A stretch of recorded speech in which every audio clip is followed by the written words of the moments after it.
Hello लोगोफोर अन्नानै share खालामना होदो जेन बांसिन मानसिफोरनाव नुहैनाय बायदि।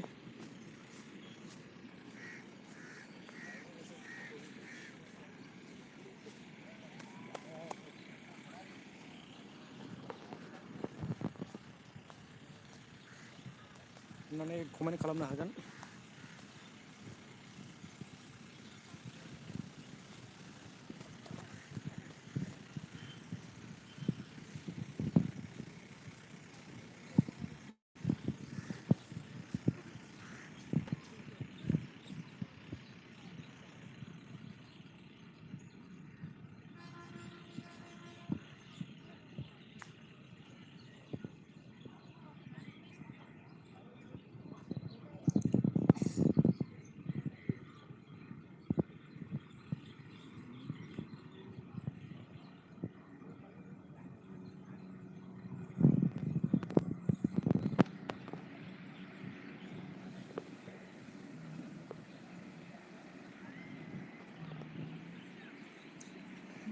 नायदो लोगोफोर नै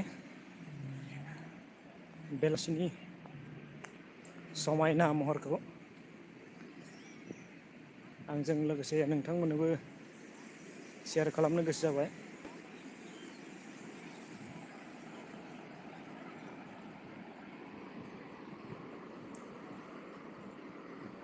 हेलौ लोगोफोर नायनो हागोन नै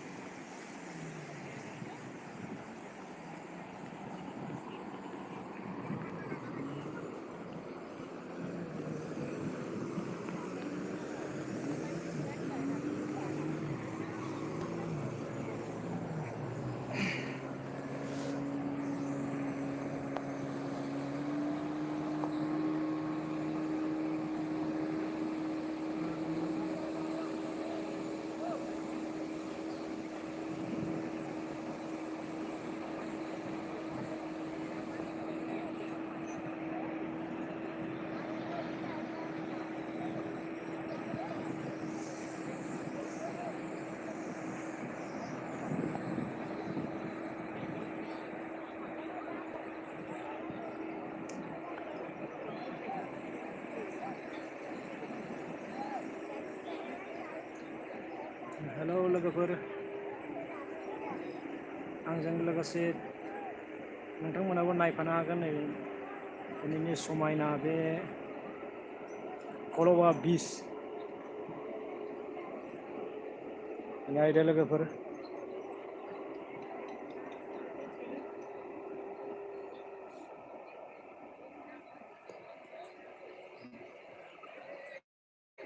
बिराद समायना सानराइज नायनो हागोन लोगोफोर आंजों लोगोसे। हाय ब्र' आं उनावहाय हरगोन दे ब्र' सिन्था दाखालाम। नों कमेन्टल' होनानै गालां दे आं उनावहाय हरगोन। अन्नानै शेयार खालामदो लोगो र' आइडि दङ आंनाव सिन्था दाखालाम। आंनाव 10थानिबो बारा थागोनदां आइडिया उनावहाय आं हरनानै होगोन। अन्नानै शेयार खालामना होनायसाय। आं दिनैसो माने फार्स्ट टाइम लाइभआव फैदों आरो ओंखायनो बारा थुलु थुला खालाम रोंनाय नङा बायदि मोनबाय आं।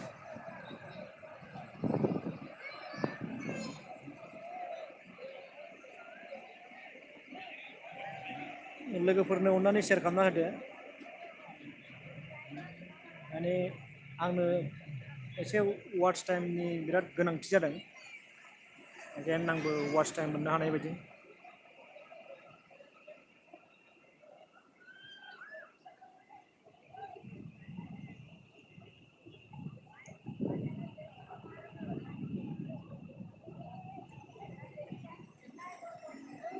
सानराइज नायनो फैदों आङो सान हाबनायखौ माने नायनो आरोखि बेनिफ्राय बिराद मोजां नुयो आरोखि। दासिमबो दुगैगासिनो दं बाहाय माने मोनायाखै होनजायो आरो दासिमबो माने 7थाबासो फुल मोनायो होनजायो बेवहाय।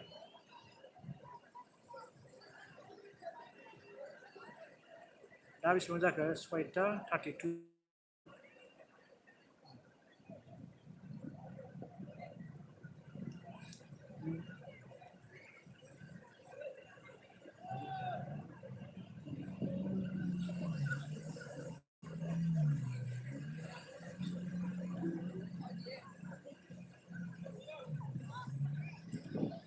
हेलौ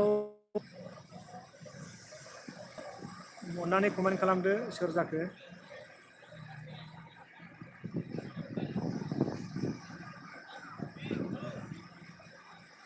अके ब्र थेंक इउ शेयार खालामनायनि थाखाय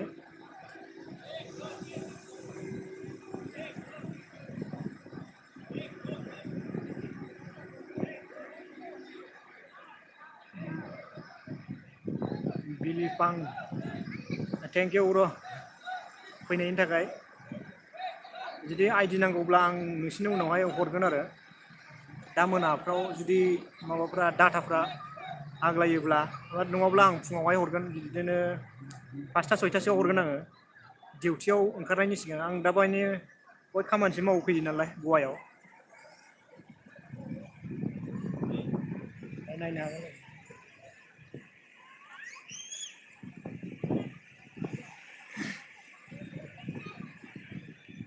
बिरजन दैमारि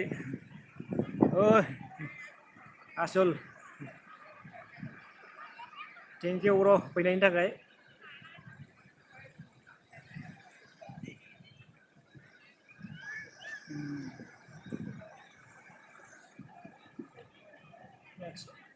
ब्लु कालार दे ब्लु कालार माने आं बारा रोंलायलाङालै ब्रमोन दिनैसो फार्स्ट टाइम खुलिफेरनाय नायदों आङो बोरै बोरै खालामो माने रोंलायलाङा आरो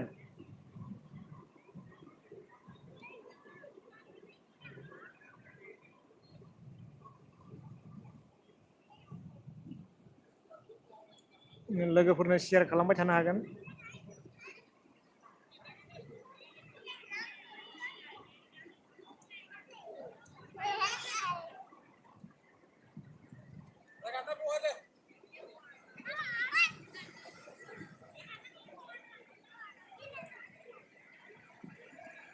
नोगोद समायना समायना मादैमोन फैयो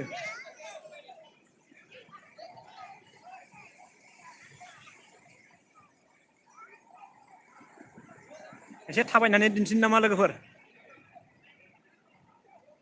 थाबायनानै दिन्थिनो लुगैदोंबा बुंहरदो दे एसे थाबायथिंलाबायनानै दिन्थिनोसै आं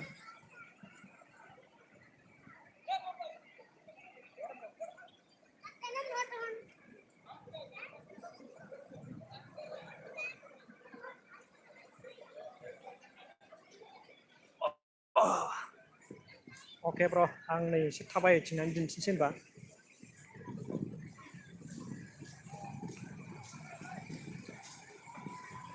एसे लोगोफोरनोबो शेयार खालामदो ब्र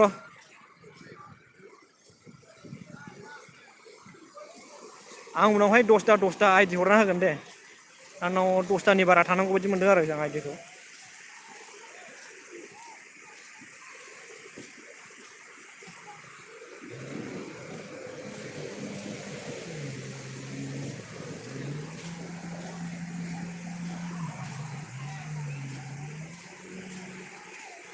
बेबायदि टाइमाव ओंखाम जानाय माबानाय ओंखाम ओंख्रि संनायनि मोसौ खानायफोरनि टाइम बेस्थ' जायो खोमा मानसिफ्रा ओंखायनो बारा फैनो हायाखिसै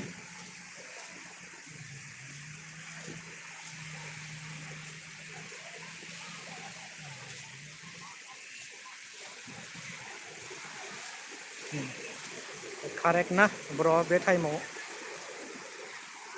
ओमफ्राय साना एसे लुथारसै दोबैलांजोबनो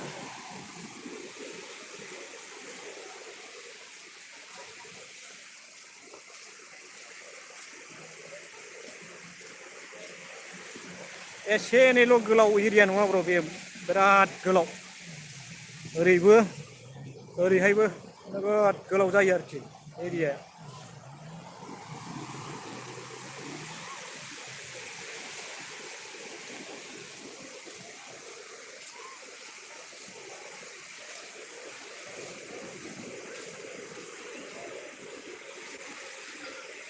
बिराद मजा लानो फैयो मानसिफ्रा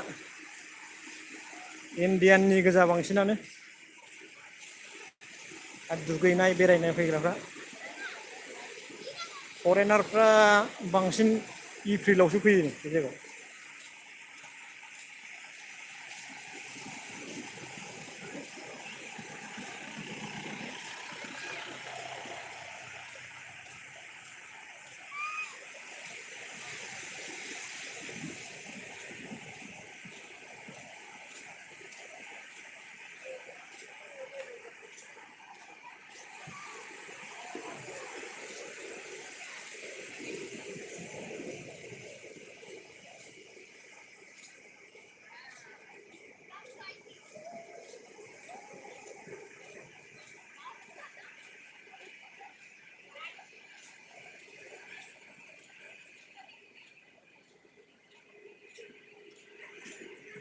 जागोन दे ब्र आं उनावहाय हरगोन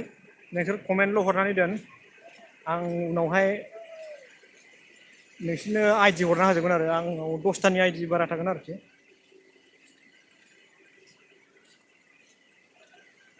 सोर सोरनो नांगौ नङाबा बुंहरबानो जाबाय आरो कमेन्टआवल' हरै थांला नामा बारा हरैहाय बारा मानसि गैला एकदम गोजानावसोसै ओरैजाय गिदिंलांफिनसै हरैहाय एसे मानसि दं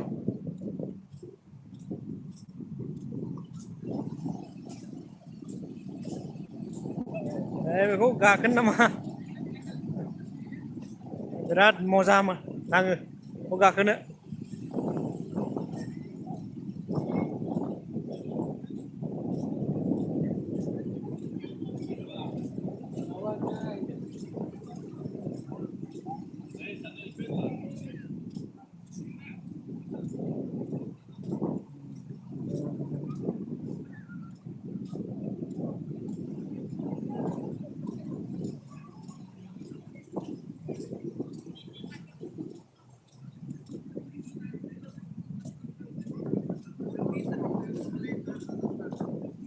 दसजनसो फैब्ला मोजां जागौमोन रा ब्र सोरनोबाफोर सेयार खालामलाबाय हरदोलै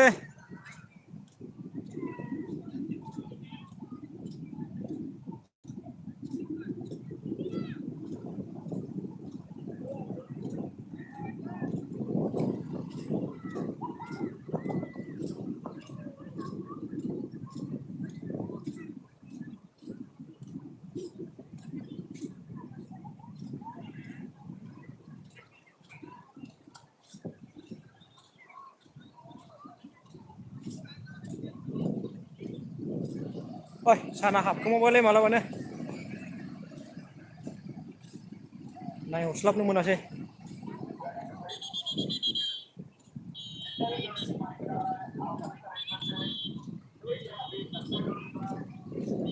मोनाबायना दुगैनो मोनला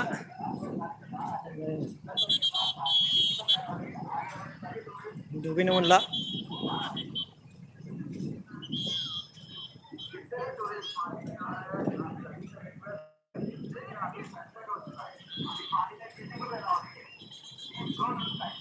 माने मोनायाव दैया देरो नालाय सान हाबबाथाय बे गिसि नुदों दा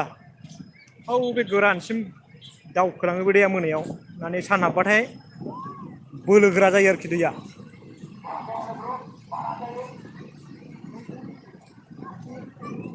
ओंखायनो मोनायाव दुगैनायनि एलाउ गैया आरोखि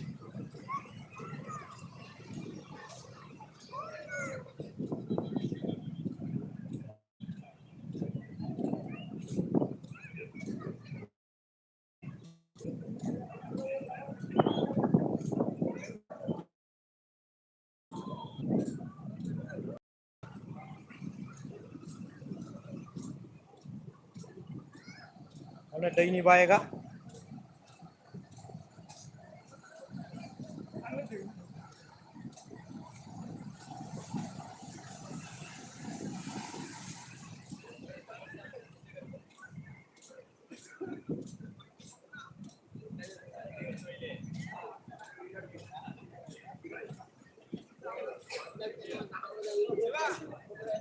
Shiva!